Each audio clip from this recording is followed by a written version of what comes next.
भगवान विष्णु जी और नारद मुनि जी। एक बार नारद मुनि जी ने भगवान विष्णु जी से पूछा, हे भगवान, आपका इस समय सबसे प्रिय भक्त कौन है?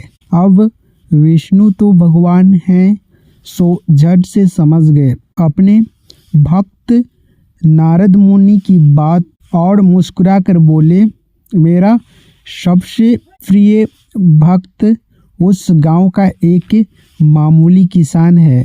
यह सुनकर नारद मुनि जी थोड़ा निराश हुए और फिर से एक प्रश्न किया, हे भगवान, आपका बड़ा भक्त तो मैं हूँ, तो फिर सबसे प्रिय क्यों नहीं?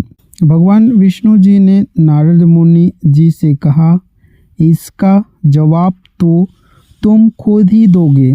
जाओ, एक दिन उसके घर रहो और फिर सारी बात मुझे बताना। नारद मुनि जी सुबह सवेरे मुंह अंधेर उस किसान के घर पहुंच गए। देखा, अभी अभी किसान जागा है और उसने अब से पहले अपने जानवरों को चारा वगैरह दिया। फिर मुंह हाथ धोए दैनिक कार्यों से निवृत्त हुआ।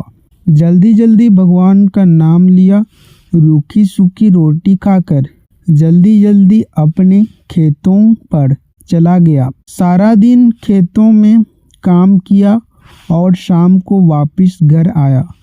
जानवरों को अपनी अपनी जगह बांधा, उन्हें चारा पानी डाला, हाथ पाँव धोए, कुल्ला किया। फिर थोड़ी देर भगवान का नाम लिया।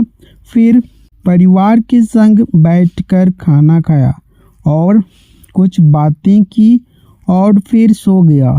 अब सारा दिन यह सब देखकर नारद मुनि जी भगवान विष्णु के पास वापस आए और बोले, भगवान, मैं आज सारा दिन उस किसान के संग रहा, लेकिन वो तो ढंग से आपका नाम भी नहीं ले सकता।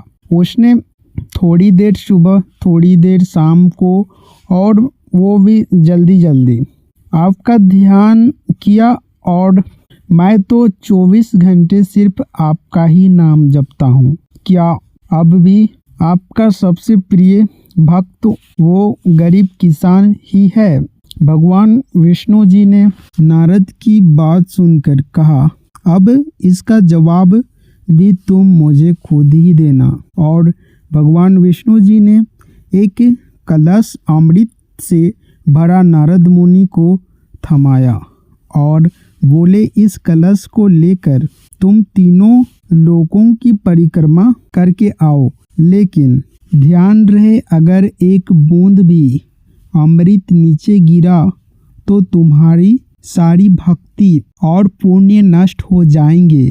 नारद मुनि तीनों लोकों की परिक्रमा करके जब भगवान विष्णु के पास वापस आए तो खुश होकर बोले, भगवान, मैंने एक बूंद भी अमृत नीचे नहीं गिरने दिया।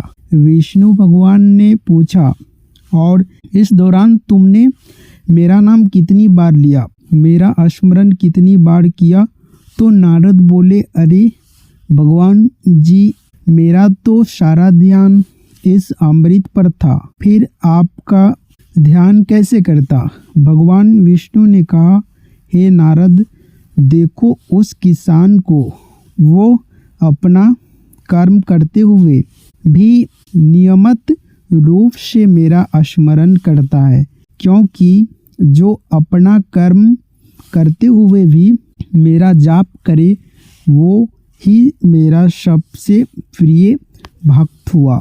तुम तो सारे दिन खाली बैठे ही जप करते हो, और जब तुम्हें कर्म दिया तो मेरे लिए तुम्हारे पास समय ही नहीं था। तो नारद मुनि सब समझ गए और भगवान के चरण पकड़कर बोले, हे भगवान, आपने मेरा अहंकार तोड़ दिया, आप धन्य हैं।